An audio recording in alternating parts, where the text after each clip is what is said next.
good morning all of you. Yeah, I am Rupam Sani from Rupam Math Classes. Yes. Yeah, we are here. Now upon discuss करने जा रहे हैं height and distance. या basically tenth का topic है, but ये almost हर जगह पूछा जाता है, तो इसलिए अपन इसको डिस्कस कर रहे हैं. बट मेरा point of view of tenth के लिए ज़्यादा इंपॉर्टेंट टॉपिक है, तो अपन उसके लिए थोड़ा देख रहे हैं कि मतलब वैसे भी बोर्ड के एग्जाम आ रहे हैं तो उनके लिए भी यूजफुल रहेगा. ओके, तो अपन सबसे पहले इसको स्टार्ट करते हैं. छोटी सी ट्रिग्नोमेट्री का एक छोटा सा पार्ट है जिसको अपन एंगल वाला पार्ट बोलते हैं. एक ट्रायंगल से अपन इसको समझते हैं कि ये मैंने क्या लिखा है, sin theta cos theta tan theta, ये क्या होता है. पहले थोड़ा इसको अपन समझ लेते हैं कि कहां से आया. ओके, ना अपन ने यहाँ पे ट्रायंगल ड्रॉ किया हुआ है. ये वाला ट्रायंगल की बात कर रहा हूँ मैं. यहाँ पे अपन ने एक थीटा बना के रखा है, इसको बोलते हैं अपन एंगल या फिर कोण. एक ही बात है, हिंदी में बोलेंगे तो कोण और इंग्लिश में बोलेंगे तो एंगल. ओके, हमेशा अपन ऑलवेज याद रखेंगे कि जो कोण के मतलब जो एंगल्स की सामने वाली लाइंस होती है उसको बोलते हैं अपन क्या, लंब या फिर परपेंडिकुलर. मतलब जो एंगल्स के सामने लाइन बनेगी उसको हमेशा बोलेंगे अपन क्या, परपेंडिकुलर. और जिससे एंगल बना रहा होगा इस बेस से, देखो नीचे वाली लाइन से एंगल बना रहा है ना, तो इसको क्या बोलेंगे अपन, थीटा. जिससे वो एंगल बना रहा है, कितना एंगल बना रहा है, थीटा एंगल बना रहा है. किससे बना रहा है, बेस से. बेस बोले तो आधार. जैसे अपन खड़े हुए अर्थ पे, ऐसे ये भी एंगल कहां खड़ा हुआ है, इस बेस पे. तो ये इसके लिए क्या काम करेगा, इसकी आधार का काम करेगा. और जब ये दोनों लाइंस में मिल जाए तो इसके बाद जो बची हुई लाइन वो क्या कहलाएगी, हाइपोटेन्यूस या फिर कर्व. तो अब देखते हैं लिखते कैसे हैं. सिंपली इसको लिखने के लिए अपन एक फॉर्मूला याद रखेंगे, लाल बटे कक्का, एक फॉर हिंदी और ये हो गया फॉर इंग्लिश. ये क्या पढ़ना है, इसके लिए अलग और इसके लिए अलग कुछ नहीं है. अपन इसको अपन लंब कर्ण आधार बोल रहे हैं और इंग्लिश में परपेंडिकुलर बेस और हाइपोटेन्यूस बोल रहे हैं. अपन उसी हिसाब से इसको अरेंज कर रखा है. तो अगर अपन इसके लिए बात करें तो ये तो L अपॉन K है, मतलब लंब बटे कर्ण. ए क्या दर्शाएगा यहाँ पे, साइन. ऐसे इसमें P अपॉन H मतलब परपेंडिकुलर, परपेंडिकुलर हाइपोटेन्यूस, तो ये क्या बताएगा, साइन. ऐसे ही थोड़ा एक स्टेप और आगे बढ़े तो A अपॉन K मिला, तो जो A अपॉन K मतलब आधार बटे कर्ण है, तो ये क्या बताएगा आपको, cos. ऐसे L अपॉन A के एक स्टेप और आगे बढ़े तो L अपॉन A को क्या बताएगा, tan. ऐसे हो गया sin cos tan. और नीचे चलोगे आधार बटे लंब मतलब A अपॉन मतलब आधार बटे लंब, तो क्या बन जाएगा, cot. ये बन जाएगा cot के बाद sec, ये बन जाएगा cos. ऐसे बेस अपॉन हाइपोटेन्यूस बोले तो cos. ऐसे P अपॉन B मतलब परपेंडिकुलर अपॉन बेस बोले तो अपन क्या बोलेंगे इसको, tan. यही तो तीन फॉर्मूले हैं sin cos tan. इसको हमने यहाँ पर थोड़ा डीपली लिख रखा है. यही तो तीन फॉर्मूले, इससे पूरे अपन हाइट एंड डिस्टेंस को कवर कर लेंगे. तो sin क्या बराबर क्या होता है, लंब बटे कर्ण या फिर परपेंडिकुलर अपॉन हाइपोटेन्यूस. इसको याद रखना है बिल्कुल. परपेंडिकुलर मतलब जो एंगल की जस्ट सामने वाली लाइन को क्या बोलते हैं अपन, लंब बोलते हैं. आप उसको अपन इंग्लिश में परपेंडिकुलर बोलते हैं. तो sin थीटा बराबर लंब बटे कर्ण या फिर perpendicular upon hypotenuse. cos theta बराबर आधार बटे कर्ण या फिर बेस अपॉन हाइपोटेन्यूस. और बात करें tan थीटा की तो लंब बटे आधार या फिर परपेंडिकुलर अपॉन बेस. ये तो हो गया सिंपल. ठीक है, इनको आपको लिख लीजिए इनको कॉपी में, या फिर आप इसका एक स्क्रीनशॉट ले लीजिए. मैं हट जा रहा हूं थोड़ा सा. ओके, मैं इसको क्योंकि रफ कर रहा हूं, अपन इसको थोड़ा सा यहाँ पे लिख देंगे मेमोरी के लिए. क्या भी आप फॉर्मूले लगाओ तो आप इसको, अभी अगर आप क्वेश्चंस ट्राई करो एक्सरसाइज के तो आप इसको लगा सको. ओके, मैं इसको रफ कर रहा हूं. Okay, now I am roughing it.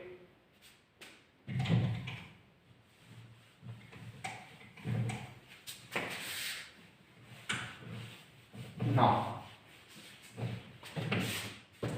अपन ने यहाँ पे क्या सीखा, अपन यहाँ पे लिख दे रहे हैं. sin थीटा सीखा अपन ने, cos थीटा सीखा और अपन ने tan थीटा सीखा. tan थीटा मतलब क्या लिखा अपन ने, आधार बटे लंब या फिर लंब बटे आधार लिखा था, सॉरी लंब बटे आधार. तो लाल बटे कक्का से या PPH अपॉन HHP से. और cos थीटा वाला क्या लिखा था अपन ने, आधार बटे कर्ण. और sin थीटा वाला क्या लिखा था अपन ने, लंब बटे कर्ण. या फिर इसको बोल सकते हैं अपन परपेंडिकुलर. अपन K को क्या बोलते हैं अपन, हाइपोटेन्यूस इंग्लिश में. आधार को बोलते हैं अपन B और के को क्या बोलते हैं अपन हाइपोटेनस, यहाँ पर एल को क्या बोलते हैं अपन पी, और ए को क्या बोलते हैं अपन इसमें बी, बेस। यहाँ इसको आधा बोलते हैं तो अपन ने इसको इंग्लिश में रिप्रेजेंटेशन देती है, मतलब बेस को पढ़ने तो इंग्लिश मीडियम वालों के लिए भी दिक्कत नहीं होगी और हिंदी मीडियम वालों के लिए भी कोई दिक्कत नहीं होगी इसको सीखने में। अब अपन ट्राई करते हैं कि क्वेश्चंस कैसे आते हैं और अपन क्वेश्चंस लगाते कैसे हैं। मेन काम तो क्वेश्चंस लगाने हैं ना। हाँ ठीक है, चलो आपने समझा लिया, अच्छी बात है। पर हम क्वेश्चंस कैसे लगाएंगे? तो ना अपन सबसे पहले एनसीईआरटी का फर्स्ट क्वेश्चन है जो एक्सरसाइज का, अपन वो ट्राई करके देखते हैं, अपन क्वेश्चंस को पढ़ते हैं। उन्होंने क्वेश्चंस में बोला है कि एक 20 मीटर लंबी रस्सी है, उन्होंने बोला कि एक यहाँ पे कोई एक पिलर है, यहाँ पे कोई एक खम्मा है। इसको बोल दिया अपन ने क्या, खम्मा बोल, यहाँ पे इसको खम्मा बोल दो, यहाँ पे बोल दो कोई बिल्डिंग बोल दो, बिल्डिंग है मान लो,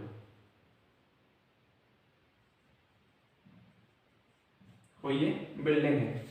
उन्होंने बोल रखा है कि बिल्डिंग के टॉप से, ये बिल्डिंग का टॉप, ऊपर वाला टॉप होगा और नीचे वाला क्या होगा, बॉटम होगा। ऊपर वाला टॉप होगा और नीचे वाला बॉटम होगा, तो इसको अपन बोल सकते हैं टॉप पॉइंट, और इसको बोल सकते हैं अपन बॉटम पॉइंट। हिंदी में बोलो तो इसको बोलेंगे अपन उच्च बिंदु,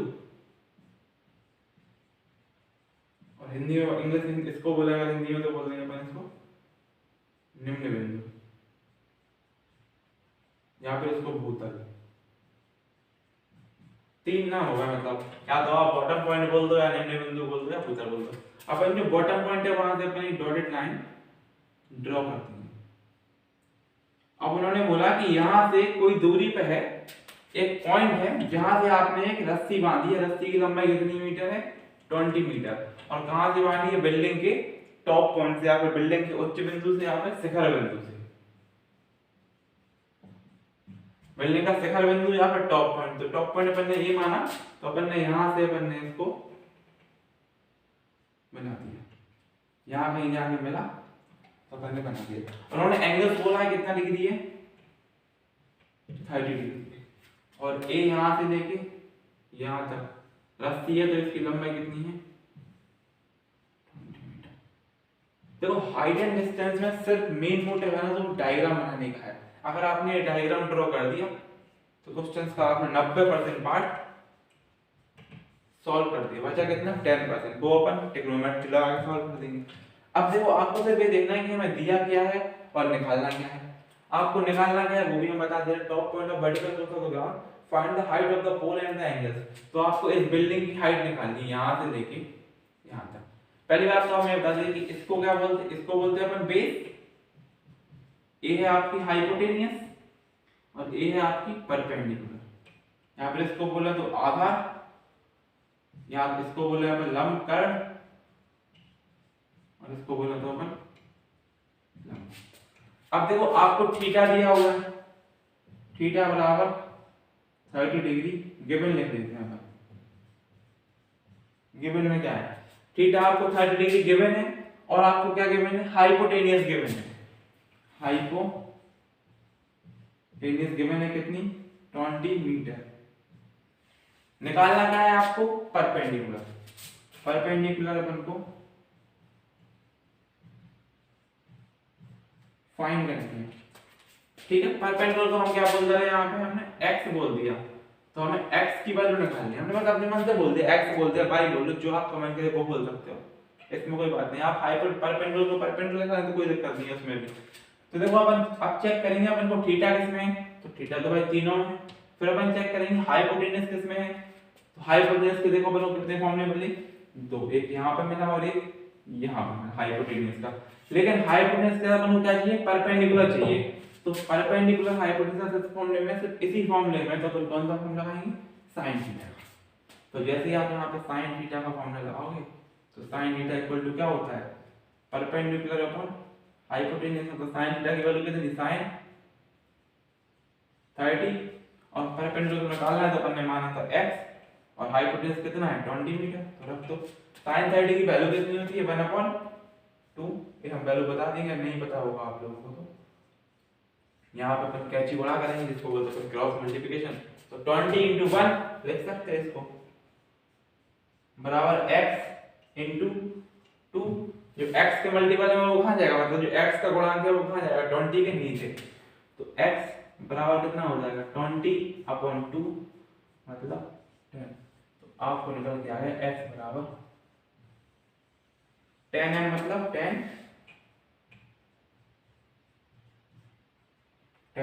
मीटर। ओके, थोड़ा बहुत समझ आया, थोड़ा बहुत धुआं हुआ, थोड़ा थोड़ा करो, ठीक है। और भी देखते हैं क्वेश्चन। ओके, आप इसको नोट कर सकते हैं या फिर आप इसका स्क्रीनशॉट ले लीजिए, मैं इसको रफ कर रहा हूँ। लेकिन तो उस वाले पार्ट को अपन लिखा नहीं देंगे, उसको अपन हर क्वेश्चंस में हाइट एंड डिस्टेंस के हर क्वेश्चंस में उसको अपन यूज करेंगे। ओके, नाउ अपन आगे बढ़ते हैं दूसरे क्वेश्चन की तरफ। इसको हम रफ कर रहे हैं ना।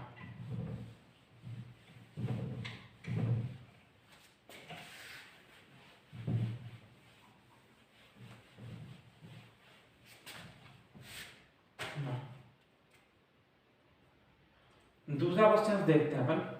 एक्सरसाइज की क्वेश्चन लगा रहे हैं, कोई अलग से नहीं लगा रहे हैं। हम क्वेश्चन समझते हैं, बाकी सब आप लोग ही ट्राई कर लोगे। तो क्वेश्चन समझने की देरी है कि क्वेश्चन कैसे करना है। देखो, उन्होंने बोला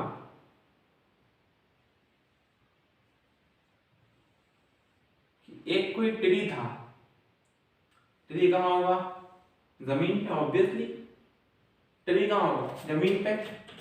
उन्होंने बोला कि ट्री क्या हुआ, यहां से कहीं से ब्रेक हुआ, ठीक है।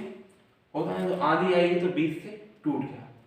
अब बीच से टूटा तो ए वाला जो टॉप हिस्सा है वो ऐसा नीचे आएगा, लेकिन अगर ये टॉप हिस्से की हाइट ज्यादा होगी तो ऐसा नीचे आएगा और यहाँ से जब दीवार से टिक जाएगा। अगर कम होगी तो नीचे आके ऐसे ऐसे यहीं लटक जाएगा, यहाँ तक होगा तो यहीं लटक जाएगा। लेकिन जब टॉप ऊपर, मतलब इस टूटने वाले हिस्से के टॉप की हाइट ज्यादा होगी, मतलब ऊपर वाले पार्ट की हाइट ज्यादा होगी, तो क्या होगा, ए वाला हिस्सा जब नीचे आएगा तो ऐसा नीचे आ रहा था और यहाँ आके टिक गया। तो एक टूटने के बाद फिर शेप कैसी बन जाएगी, ये तो हो गया नीचे वाले पार्ट का, और इसके बाद ये जो टूट के ऐसा ठहर गया। ऐसा कुछ डायग्राम बन जाएगा। यहाँ पे जैसा पेड़ होगा, इसको अपन बोल सकते हैं, इसकी कोई मतलब नहीं है तो अपन इसको एक सिंगल लाइन से ड्रॉ करके दिखा रहे हैं हम आपको कि पेड़ पहले कैसे था और पेड़ बाद में कैसा होगा। ये बचा हुआ नीचे वाला पार्ट, उसके बाद ऐसा झुक गया, ठीक है। अब उन्होंने बोला है कि जो झुका हुआ पार्ट है वो कहां से, यहां से जो बेस को टच हुआ, मतलब आधार को टच हुआ, तो वो आधार से कितना डिग्री एंगल बनाया उसने, 30 डिग्री, 30 डिग्री एंगल बनाया। और उन्होंने बोल दिया कि जब ये मतलब पेड़ का निचला बिंदु है, मतलब बॉटम पॉइंट है, वहां से टच करने, मतलब जहां पे वो जमीन को टच करता, वहां से डिस्टेंस कितनी है इसकी, 8 मीटर। अच्छा, एक बात मुझे बताओ पहले कि अगर एक पेड़ टूटा होगा, यहाँ से लेके यहाँ से ब्रेक होके यहाँ पे गया होगा, तो ये जो हाइट है, मतलब यहाँ से लेके यहाँ तक की और यहाँ से लेके यहाँ तक की जो डिस्टेंस है, वो तो पेड़ की ही हाइट है ना, पूरे पेड़ की हाइट है। तो इसको अगर आप वापस से ऐसा खड़ा कर दोगे तो पूरा पेड़ बन जाएगा, तो पेड़ की ही हाइट है। तो अगर अपन इसको x बोल दें और इसको y बोल दें, तो जो पेड़ है उसकी पूरी लेंथ कितनी हो जाएगी, x प्लस y। तो आपसे उन्होंने जो पूछा है, उन्होंने पूछा है लेंथ ऑफ ट्री, मतलब आपको x प्लस y बराबर क्या है ये निकालना है। इसको रख देते हैं अपन साइड में, इसको अपन दो पार्ट में कैलकुलेट करेंगे, एक बार अपन x निकालेंगे और एक बार y निकालेंगे। आपको x निकालने का भी तरीका पता है और y निकालने का भी तरीका है, दोनों एक साथ नहीं निकल सकते, क्योंकि इसमें आप कुछ और लगाओगे तो इसमें कुछ और लगाओगे। देखते हैं, आगे बढ़ते हैं। सबसे पहले निकालते हैं अपन x। तो ऐसे अगर अपन ट्रायंगल की बात करें, इसको अपन नाम दे दें a b and c। तो अगर अपन triangle a b and c में बात करें, तो a b और c में बेस कितना है, सिर्फ ट्रायंगल किस में बात कर रहे हैं अपन, a b and c में। तो ए बी में बेस कितना है, अपन बेस की बात करें, बेस को क्या बोलते हैं अपन, आधार, या फिर इसको बोलते हैं अपन बेस। तो बेस बराबर कितना दिया हुआ है, 8 मीटर, और एंगल कितना है बोले तो थीटा इक्वल टू कितना है, 30 डिग्री। आपको निकालना क्या है, एक बार x निकालना, मतलब आपको क्या निकालना, परपेंडिकुलर निकालना है। तो इसमें आप कौन सा फॉर्मूला लगाओगे, जिसमें आपको बेस पता हो, एंगल पता हो और परपेंडिकुलर निकालना हो, तो हम वापस चलेंगे, चेक करेंगे। अब देखो आपने कि आपको बेस पता है, एंगल पता है और परपेंडिकुलर निकालनी है। और देखो तीनों फॉर्मूले किसी में नहीं मिलेगा। इसमें क्या है, बेस पता है, हाइपोटेन्यूज चाहिए, तो अपने पास हाइपोटेन्यूज तो नहीं है, लेकिन बेस अपने पास है और cos थीटा है। तो अपन पहले बात करते हैं इसी फॉर्मूले की। अपने पास बेस था, अपने पास एंगल था, अपने पास परपेंडिकुलर नहीं था, तो परपेंडिकुलर अपन किससे निकालते हैं, tan थीटा से। तो यहाँ पे क्या लगाएंगे अपन, tan थीटा इक्वल टू क्या होता है, परपेंडिकुलर अपॉन बेस। tan 30 मतलब tan थीटा की जगह कितना आता है 30 डिग्री, और परपेंडिकुलर कितना है, परपेंडिकुलर जो निकालना है उसको अपन ने क्या बोल रखा है x, और बेस दिया हुआ है, बेस कितना है 8 मीटर। ओके समझ आ रहा है ना, ठीक है। तो tan 30 की वैल्यू कितनी है, 1 upon √3 equal to x upon 8, ऐसे लिख सकते हैं ना। और बाकी आपने सीखा हुआ क्या, क्रॉस मल्टीप्लिकेशन, तो कर दो क्या बन जाएगा, इसको चलो यही कर देते हैं। तो क्या बन जाएगा, √3 का मल्टीप्लाई किसमें होगा, x में, और क्या बन जाएगा इक्वल टू 8। जो ये मल्टीपल है x का वो कहां चला जाएगा, नीचे, तो x बराबर क्या हो जाएगा 8 अपॉन √3, 8 अपॉन √3। ओके, एक इसकी वैल्यू मिल गई x की। तो भाई देखो अपन ने क्या कर लिया, आधे पर क्यों चाहिए निकाल ली, अभी आधा और निकाल, जैसे अपन को ये वाला पार्ट मिल जाएगा, इन दोनों को अपन ऐड कर देंगे, अपन को क्या मिल जाएगी, ट्री की हाइट। बस फिर से फॉर्मूला लगाते हैं। आपको ट्रायंगल एबीसी में फिर से बात करोगे तो आपको बेस पता है, बेस कितना है 8 मीटर, आपको एंगल्स पता है, थीटा कितना है 30 डिग्री। अब आपको क्या निकालना है, हाइपोटेनियस, तो h आपको निकालना है। हाइपोटेनियस बोलो या फिर उसको क्या बोलो आप, लंब।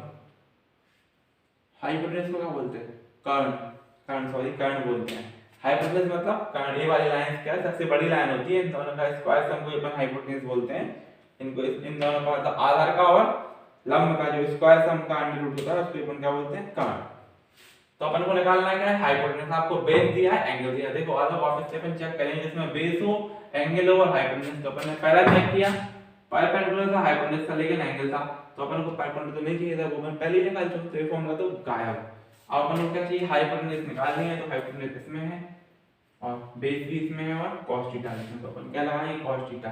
तो यहाँ लगाएंगे अपन cos 30 इक्वल टू बेस मतलब 8 अपॉन h। cos 30 की वैल्यू कितनी होती है, √3 अपॉन, ये वैल्यूज होती हैं, हम सिखा देंगे, नहीं पता होगा आपको। तो h बराबर कितना मिल जाएगा, क्रॉस मल्टीप्लाई, तो 8 इंटू 2 अपॉन √3h, तो h बराबर 8 इंटू 2 अपॉन में √3, ठीक है। तो h किसके बराबर है, 22 के, तो 16 रूट। अब इसके आने का पार्ट अपन यहाँ सॉल्व कर रहे हैं। अपन को निकालना क्या है, x प्लस y, मतलब a वाली x और a वाली y, इसको आप खड़ा कर दो वापस तो बन जाएगा पेड़। अपन को निकालनी है पेड़ की हाइट, तो क्या निकालेंगे अपन, x प्लस, सॉल्व किस लिए कर रहे हैं अपन, x प्लस y। तो x कितना है 8 अपॉन √3 प्लस 16 अपॉन √3, ये y की वैल्यू √3 क्या आ जाएगा इसका, l, √3 था, दोनों में √3 एलसीएम आ गया। अब √3 से √3 पूरा कैंसिल होगा, कितना बचा 1, तो 8 में होगा 1 का मल्टीप्लाई, तो क्या बन जाएगा 80 प्लस √3 से √3 पूरा कैंसिल, तो बचा 1, 1 का मल्टीप्लाई होगा 16 में, तो बन जाएगा 16 ही। 16 और कितने होते 24 बोलो तो 24, या फिर अपॉन में रूट, या तो यही आंसर है। इसको अगर आप डायरेक्ट आंसर लिख दोगे तो ये गलत नहीं माना जाएगा। ओके, ऐसा हमने इसको गलत नहीं बोलते। आप इसका कर दो, अगर आपको नहीं पता तो परिमेयकरण कर दो, या फिर कर दो इसका रैशनलाइजेशन। तो वो कैसे होता, आगे बढ़ते हैं। 24 का लिख सकते हो अपन 8 इंटू 3 अपॉन √3, या फिर इसको कैसे लिख सकते, 8 3 को क्या लिख सकते, √3 इंटू √3 अपॉन √3 से √3 8 8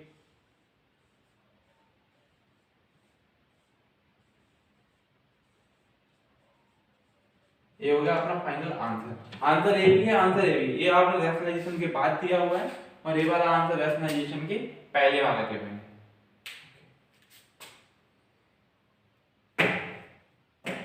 ठीक है, एक होगा बेसिक क्वेश्चन। इसके लिए अपन एक चीज और देख लेते हैं। एक दो टाइप के एंगल्स होते हैं, एक होता है उन्नयन कोण और एक होता है अवनमन कोण। या फिर angle of depression and angle of elevation. Angle of elevation मतलब आप नीचे से कोई चीज को ऊपर की तरफ देखो, जैसे मैं यहाँ पे पंखा को देखूं, यहाँ से यहाँ पे पंखा को देख रहा हूँ, यहाँ से मून को देख रहा हूँ, यहाँ पे सन को देख रहा हूँ, या फिर कोई बिल्डिंग के टॉप को देख रहा हूँ, मतलब मैं नीचे हूँ और मैं कहाँ देख रहा हूँ, ऊपर।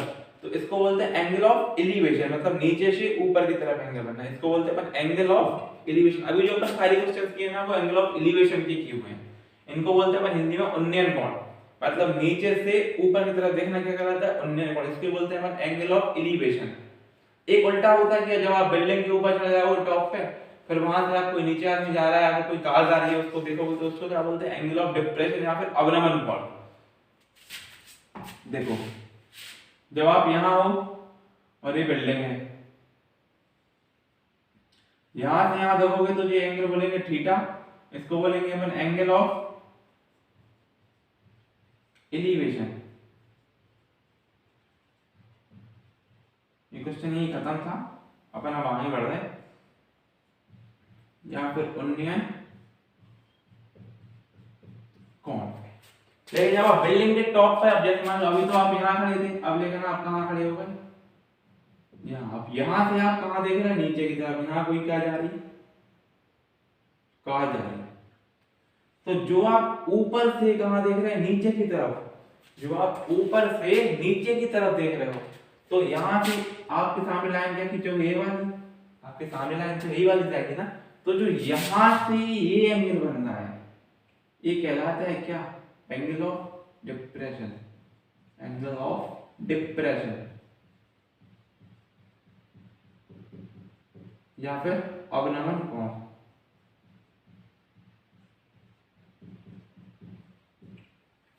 अवनमन कोण, ठीक है। इसके बाद क्वेश्चंस भी देखेंगे जो अच्छे अच्छे क्वेश्चंस हैं, मतलब एंगल ऑफ एलिवेशन के, एंगल ऑफ डिप्रेशन के, वो आगे क्वेश्चंस आएंगे। अभी आप एक्सरसाइज के क्वेश्चंस ट्राई कर सकते हैं और कहां भी क्वेश्चन मिले वहां भी ट्राई कर सकते हैं। अभी वाला पार्ट अपन डिस्कस करेंगे angle of elevation and angle of depression. जब अवनमन कोण वाले क्वेश्चंस आएंगे तो अपन उसको भी डिस्कस करेंगे। इस क्वेश्चन को एक बार फिर से देख लेते हैं। देखो क्या था कि एक पेड़ था, पेड़ क्या हुआ था, कहीं से टूट गया था, तो वो टूट के इस मतलब टूट के झुक गया था। अब क्या हुआ था, ऊपर वाले टॉप की हाइट ज्यादा थी, तो क्या हुआ, वो ऐसा झुका तो कहीं सरफेस से टच होगा, मतलब अर्थ की सरफेस से क्या होगा, टच, मतलब ऐसा झुका हुआ होगा। तो वो उन्होंने बोला कि झुके हुए एंगल कितना डिग्री एंगल आया था, 30 डिग्री। और जो ये झुके वाला पॉइंट था जहां पे वो टच कर रहा था अर्थ को, और जो इसका पेड़ का जो बॉटम पॉइंट है मतलब निम्न बिंदु है, तो वहां से उसकी दूरी कितनी दी थी, 8 मीटर। तो आपको ये वाला एंगल दिया होगा और ये डिस्टेंस दी है 8 मीटर। अब आपको पता है एंगल के सामने वाली लाइन कौन सी होती है, परपेंडिकुलर, और नीचे वाली होगी बेस। तो बची कौन सी, y, तो इसका बोल दिया आपने हाइपोटेन्यूज। अब देखो पेड़ की हाइट कितनी है, x + y, मतलब अगर आप इसको x बोलो और इसको y बोलो, इसको पूरा खड़ा कर दो, तो पेड़ की हाइट कितनी है, x + y, और आपको ट्री की हाइट ही निकालनी थी। तो कैसे निकालेंगे, सबसे पहले अपन ने एक बार लगाया, अपन ने देखा क्या कहते हैं, बेस दिया हुआ है, परपेंडिकुलर निकालना है और थीटा आपको गिवन है, तो आपने लगाया tan थीटा। क्यों लगाया tan थीटा, क्योंकि तीनों चीजें इसमें ही थी कि आपको परपेंडिकुलर चाहिए था और आपको बेस पता था और आपको एंगल पता था, इसलिए अपन ने यहां से निकाल दिया आपने परपेंडिकुलर, मतलब x की वैल्यू आपको मिल गई। दूसरे स्टेप में आप आगे बढ़े, आपने यहाँ पे cos थीटा क्यों लगाया, क्योंकि आपको यहाँ पे अब बेस पता था, एंगल पता था और आपको हाइपोटेनियस निकालनी थी। तो आप गए cos थीटा के फॉर्मूले में, तो आपने वहां वैल्यू रख दी हाइपोटेनियस, तो हाइपोटेनियस बोल दिया और आपने उसको वहां के बेस को बेस की जगह वैल्यू रख दी 8 मीटर, थीटा और 30 डिग्री रख दिया। तो यहाँ से निकाला आपने y। अब आपको x पता चल गया इंडिविजुअल और y पता चल गया, मतलब अलग अलग है, तो y की वैल्यू मिल गई, लेकिन अपन को चाहिए था x + y। तो अपन ने यहाँ रख के दोनों को ऐड कर दिया, यहाँ पे दोनों को जोड़ दिया, जैसे जोड़ा तो बनाया 20/√3, 24/√3। लेकिन यहाँ पे एक प्रॉब्लम थी, जो 24/√3 था वो थोड़ा परफेक्ट आंसर नहीं था, क्योंकि वहां पे अपॉन√3 बना, तो इसलिए अपन ने उसका क्या कर दिया, परिमेयकरण या फिर रैशनलाइजेशन। जैसे अपन ने किया तो अपना फाइनल आंसर मिल गया 8√3 मीटर, जो कि अपनी ट्री की हाइट है। थैंक यू वीडियो देखने के लिए।